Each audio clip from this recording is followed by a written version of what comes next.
ഇപ്പോൾ വരുന്ന മറ്റൊരു വാർത്ത പറയുന്നത് കക്കയം ഡാമിൽ നിന്ന് കൂടുതൽ വെള്ളം ഒഴുക്കിവിടാനുള്ള തീരുമാനം വന്നിട്ടുണ്ട്. അതുകൊണ്ട് തന്നെ തീരദേശവാസികൾ കൂടുതൽ ജാഗ്രത പുലർത്തണമെന്നുള്ള നിർദ്ദേശം വരുന്നുണ്ട്. ഒപ്പം തന്നെ കേരള തീരത്ത് മത്സ്യബന്ധനത്തിനുള്ള വിലക്ക് ഏർപ്പെടുത്തിയിരുന്നത് തുടരും. അടുത്ത മണിക്കൂറുകളിലൊക്കെ ശക്തമായ കാറ്റിന് സാധ്യതയുണ്ടെന്ന് വരുന്നു. മറ്റൊരു കാര്യം, കണ്ണൂർ വിമാനത്താവളത്തിൽ നിന്ന് സൈന്യം വയനാട്ടിലേക്ക് രക്ഷാപ്രവർത്തനത്തിനായി കൂടുതൽ സൈനികർ പുറപ്പെട്ടിട്ടുണ്ട് എന്നും ഈ മണിക്കൂറിൽ അപ്ഡേറ്റുകൾ വരുന്നുണ്ട്. ഞാൻ ലക്ഷ്മി പത്മയിലേക്ക് കൂടി പോവുകയാണ്. ലക്ഷ്മി, നമ്മൾ ഈ ദുരിതാശ്വാസ ക്യാമ്പിലെ കാഴ്ചകൾ കണ്ടു. രക്ഷാപ്രവർത്തനം താൽക്കാലികമായി നിർത്തിവെച്ചു. ഇനി അത് നാളെ മാത്രമേ പുനരാരംഭിക്കുകയുള്ളൂ. ആ വിവരങ്ങളൊക്കെ നമ്മൾ അറിഞ്ഞു. ഇനി നാളെ സർവകക്ഷി യോഗം നടക്കുന്നുണ്ട് മുഖ്യമന്ത്രിയുടെ നേതൃത്വത്തിൽ. അതിനായുള്ള ഒരുക്കങ്ങൾ, ഒപ്പം ഈ സർവകക്ഷി യോഗത്തിൽ എടുക്കുന്ന തീരുമാനങ്ങൾ എന്തൊക്കെയാകും? അതിനുശേഷം ഈ രക്ഷാപ്രവർത്തനത്തിൽ എന്തെങ്കിലും ഒരു മാറ്റം പ്രതീക്ഷിക്കണമോ? എന്തൊക്കെയായിരിക്കും? അതുമായി ബന്ധപ്പെട്ട് എന്തെങ്കിലും വിവരങ്ങൾ ലഭ്യമാകുന്നുണ്ടോ നമുക്ക്?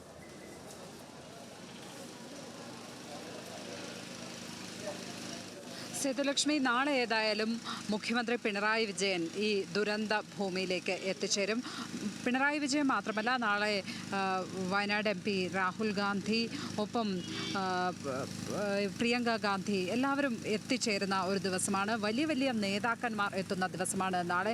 തീർച്ചയായും ഇത് ദേശീയ ദുരന്തമായി പ്രഖ്യാപിക്കണം എന്ന ആവശ്യം ഇതിനോടകം സംസ്ഥാനം ഉയർത്തിക്കഴിഞ്ഞു. പാർലമെന്റിലടക്കം അമിത്ഷാ ഇതിനെതിരെ രാഷ്ട്രീയമായ ദുരുദ്ദേശപരമായ ഒരു വിമർശനം നടത്തി എന്നുള്ള ആക്ഷേപം ഏതായാലും സർക്കാരിൻ്റെ ഭാഗത്തു നിന്നുണ്ട്. ഇന്ന് ആ കാര്യത്തിൽ മുഖ്യമന്ത്രി പിണറായി വിജയൻ തന്നെ അഭിപ്രായം പറയുകയും ഉണ്ടായി. ഇതൊരു ദുരന്ത സമയത്ത് ഇത്തരത്തിലുള്ള രാഷ്ട്രീയമായ പ്രതികരണങ്ങൾ പാടില്ല, കഴിയാവുന്നതെല്ലാം ചെയ്തിട്ടുണ്ട്, മുന്നറിയിപ്പ് നൽകിയിട്ടുണ്ട് എന്നുള്ള കാര്യമാണ് പറഞ്ഞത്. ഏതായാലും അമിത്ഷാ പറഞ്ഞ കാര്യം, റെഡ് അലേർട്ട് നൽകേണ്ട സമയത്ത് അത് നൽകിയില്ല, മുന്നറിയിപ്പ് നേരത്തെ തന്നെ കേന്ദ്രം നൽകിയിരുന്നതാണ്, പക്ഷേ അത് വേണ്ട വിധത്തിൽ അറിയിച്ചില്ല തുടങ്ങിയ രാഷ്ട്രീയ വിമർശനങ്ങൾ ഉയർത്തുന്നത് നമ്മൾ കണ്ടു. ഏതായാലും ദേശീയ ദുരന്തമായി പ്രഖ്യാപിക്കണം എന്നുള്ള സംസ്ഥാനത്തിൻ്റെ ആവശ്യം നിലനിൽക്കുന്നു.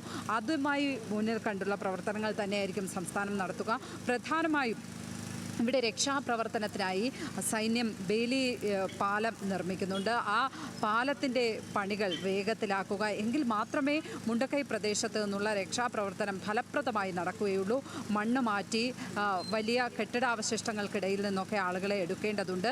അത് മാനുവലായി മാത്രം ചെയ്താൽ പറ്റുന്ന, ഒന്നോ രണ്ടോ പേർ ചേർന്ന് മാത്രം ചെയ്താൽ പറ്റുന്ന കാര്യങ്ങളല്ല, മനുഷ്യ സാധ്യമായ കാര്യം മാത്രമല്ല, അത് യന്ത്രസഹായം കൂടി വേണമെന്നുള്ളതാണ്. മറ്റൊരു കാര്യം, ഈ വയനാട്ടിൽ തന്നെ ഉരുൾപൊട്ടാൽ സാധ്യതാ മേഖലകളിൽ നിന്ന് മാറി താമസിക്കാൻ ജില്ലാ കളക്ടർ മുന്നറിയിപ്പ് നൽകിയിട്ടുണ്ട്. ജില്ലയിൽ അതിതീവ്ര മഴ പെയ്യുകയാണ്. അതുകൊണ്ട് തന്നെ ഉരുൾപൊട്ടൽ സാധ്യതാ മേഖലകളിൽ നിന്ന് മാറി താമസിക്കണമെന്നിപ്പോൾ ജില്ലാ കളക്ടർ DR മേഘശ്രീ അറിയിച്ചിരിക്കുന്നു. കുറുമ്പാലക്കോട്ട, ലക്കിടി, മണിക്കുന്നുമല, മുട്ടിൽ കോൽപ്പാറ കോളനി, കാപ്പിക്കളം, സുഗന്ധഗിരി, പൊഴുതന പ്രദേശങ്ങൾ, ഒന്നുകൂടി ആവർത്തിച്ചാൽ കുറുമ്പാലക്കോട്ട, ലക്കിടി, മണിക്കുന്നുമല, മുട്ടിൽ കോൽപ്പാറ കോളനി, കാപ്പിക്കളം, സുഗന്ധഗിരി, പൊഴുതന പ്രദേശങ്ങളിൽ അതീവ ജാഗ്രത പുലർത്തണം എന്നാണ് കളക്ടർ പറഞ്ഞിരിക്കുന്നത്. അപകട ഭീഷണി നിലനിൽക്കുന്നതിനാൽ എല്ലാവരും തന്നെ ക്യാമ്പുകളിലേക്ക് മാറി താമസിക്കണം എന്ന് പറഞ്ഞിരിക്കുന്നു. ഏതാണ്ട് 7000-ഓളം പേർ ഇതിനോടകം തന്നെ ക്യാമ്പുകളിൽ ഉണ്ട്. അപ്പോൾ കൂടുതൽ ആളുകൾ ക്യാമ്പുകളിലേക്ക് എത്താനുള്ള ഒരു സാധ്യതയാണ് കാണുന്നത്. മറ്റൊരു കാര്യം, ഇവിടെ ആംബുലൻസുകളെ തട്ടി നടക്കാൻ വയ്യ എന്ന് പറയുന്ന അവസ്ഥയാണ്. ആംബുലൻസുകൾക്ക് നിയന്ത്രണം ഏർപ്പെടുത്തുന്ന ഒരു സ്ഥിതി. അപ്പോൾ തന്നെ ഇവിടെ സംഭവിച്ചത് എന്താണ് എന്ന് പുറം ലോകത്തിന് വ്യക്തമാകുന്ന ഒരു വാർത്തയായിരിക്കും അത്. ആംബുലൻസുകളുടെ വലിയ എണ്ണമാണ്. ഒരു പക്ഷേ നമ്മൾ സാധാരണഗതി കാറും ബസ്സും ഒക്കെ കൊണ്ട് റോഡ് നിറയുകയാണെങ്കിൽ ഇവിടെ ആംബുലൻസുകൾ കാരണം ട്രാഫിക് ബ്ലോക്ക് ഉണ്ടാകുന്ന ഒരു അവസ്ഥയാണ്. അതുകൊണ്ട് തന്നെ ഇത് രക്ഷാപ്രവർത്തനത്തിന് വലിയ ബുദ്ധിമുട്ടാണ് എന്ന് കാട്ടി കളക്ടർ 25 ആംബുലൻസുകൾ ദുരന്ത സ്ഥലത്തും 25 ആംബുലൻസുകൾ പോളിടെക്നിക് കോളേജ് ഗ്രൗണ്ടിലും പാർക്ക് ചെയ്യണം, കൂടുതൽ ആംബുലൻസുകൾ കടക്കാൻ പാടില്ല എന്ന തരത്തിലുള്ള ഒരു നിയന്ത്രണം ഏർപ്പെടുത്തിയിട്ടുണ്ട്. അത്തരത്തിലുള്ള കാര്യങ്ങളാണ് ഈ ഘട്ടത്തിൽ ഇവിടെ നിന്നും പങ്കുവയ്ക്കാനുള്ളത്. ഏതായാലും ദുരിതാശ്വാസ ക്യാമ്പുകളിലേക്ക് കൂടുതൽ ആളുകൾ എത്തുന്ന സ്ഥിതിവിശേഷം, ഈ മലപ്പുറത്ത് നിന്നടക്കമുള്ള മൃതദേഹങ്ങൾ ഇനിയും മൃതദേഹങ്ങൾ ഇവിടേക്ക് എത്തിച്ചേരാനുണ്ട്. ഈ മേപ്പാടി പ്രാഥമിക ആരോഗ്യ കേന്ദ്രത്തിൽ എന്നാണ് നമുക്കവിടെ ജില്ലാ ഇൻഫർമേഷൻ ബ്യൂറോയിൽ നിന്ന് ലഭിക്കുന്ന വിവരം. ഇനിയും മൃതദേഹങ്ങൾ എത്താനുണ്ട്. തിരിച്ചറിയാനാകാത്ത മൃതദേഹങ്ങൾ ഇനിയുമുണ്ട്. 225ഓളം ആളുകൾ മിസ്സിംഗ് ആണ്. ഈ 246 മരണക്കണക്കുകൾക്കൊപ്പം തന്നെ എടുത്തു പറയേണ്ട കാര്യം 225ഓളം പേർ മിസ്സിംഗ് ആണ് എന്നുള്ളതാണ്. ജില്ലാ ഇൻഫർമേഷൻ ഓഫീസിൽ അവർ പറയുന്ന ഒരു കാര്യം, പലപ്പോഴും മൃതദേഹങ്ങൾ എത്തുമ്പോൾ അവരെ തിരിച്ചറിയാൻ പോലും ആളുകളില്ലാത്ത ഒരു ദുഃഖകരമായ സാഹചര്യമുണ്ട് എന്ന് അവർ അത്യന്തം സങ്കടത്തോടെ പറയുന്ന ഒരു കാര്യം. ഇങ്ങനെ ഇവിടേക്ക് ആളുകൾ വിറങ്ങലിച്ച് നിൽക്കുന്ന ഒരു കാഴ്ചയാണ് നമുക്ക് പകൽ സമയങ്ങളിലൊക്കെ കാണാൻ കഴിഞ്ഞത്. ഇപ്പോഴും അവിടെ ആളുകൾ കൂടി നിൽപ്പുണ്ട്.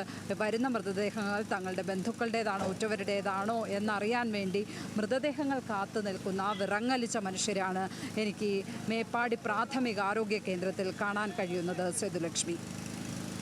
ശരി ലക്ഷ്മി, അത്യന്തം കരളലിയിക്കുന്ന കാഴ്ച. നമ്മൾ ഈ പറയുന്നത് പോലെ മനുഷ്യരുടെ കാഴ്ചകൾ നമ്മൾ കാണുന്നു. അതിനൊപ്പം തന്നെ നമ്മൾ എടുത്തു പറയേണ്ട ഒന്നാണ്, ഈ മനുഷ്യന്മാരെല്ലാം, ഈ മണ്ണിനടിയിൽപ്പെട്ടു പോയ മനുഷ്യരെല്ലാം അവർ ആറ്റുനോറ്റ് വളർത്തിയിരുന്ന മൃഗങ്ങളും ഉണ്ടാകും. ഇതിൻ്റെ കൂട്ടത്തിൽ ഒറ്റപ്പെട്ടു പോയ പല മൃഗങ്ങളും അവിടെ അലഞ്ഞു തിരിയുന്നുണ്ടാകും. കഴിയുന്നതും അവരെയൊക്കെയും റെസ്ക്യൂ ചെയ്യുന്നുണ്ട്, രക്ഷിച്ചെടുക്കുന്നുണ്ട് രക്ഷാപ്രവർത്തകർ. അതുമായി ബന്ധപ്പെട്ട ദൃശ്യങ്ങളുമൊക്കെ കഴിഞ്ഞ മണിക്കൂറുകളിലൊക്കെ നമ്മൾ കണ്ടതുമാണ്. നമുക്ക് ഇപ്പോൾ ഈ ഉണ്ടായ ഒരു ദുരന്തം, ഈ വയനാട്ടിലുണ്ടായ ദുരന്തം, അതിനെ എന്ത് പേരിട്ട് വിളിക്കണമെന്ന് പോലും അറിയാൻ പറ്റില്ല. കാരണം ഈ നമ്മുടെ ഈ ഒരു സമയത്ത് കണ്ടിട്ടുള്ളതിൽ വെച്ച്, അറിഞ്ഞിട്ടുള്ളതിൽ വെച്ച് ഏറ്റവും വലിയൊരു ദുരന്തം. ഇതിനെ എങ്ങനെ പറയണം? ഈ ഒരു ദുരന്തത്തിൻ്റെ വ്യാപ്തി അത് എത്രത്തോളമാണ് എന്ന് പറഞ്ഞറിയിക്കാൻ പറ്റുന്ന ഒരു വാക്ക് എന്താണെന്ന് ചോദിച്ചാൽ എനിക്കറിയില്ല. കാരണം ഇത്രയും വലിയൊരു ദുരന്തം ഈ സമീപകാലത്ത്, ഞാൻ ജനിച്ചതിന് ശേഷം ഇത്രയും വർഷം വരെ കേട്ടിട്ടില്ല, അറിഞ്ഞിട്ടില്ല, കണ്ടിട്ടില്ല. അതിഭീകരമായ ഒരു ദുരന്തം. ആ ദുരന്തത്തിൻ്റെ ഞെട്ടൽ അത് നമ്മളെ വിട്ട് പോയിട്ടില്ല. ഇന്നത്തെ രക്ഷാപ്രവർത്തനം അത് താൽക്കാലികമായി അവസാനിപ്പിച്ചിട്ടുണ്ട്. അതിന് ഒരു കാരണം ഈ മേഖലയിൽ നിലനിന്ന കടുത്ത മഴയാണ്. വലിയ മഴയായിരുന്നു മേഖലയിൽ.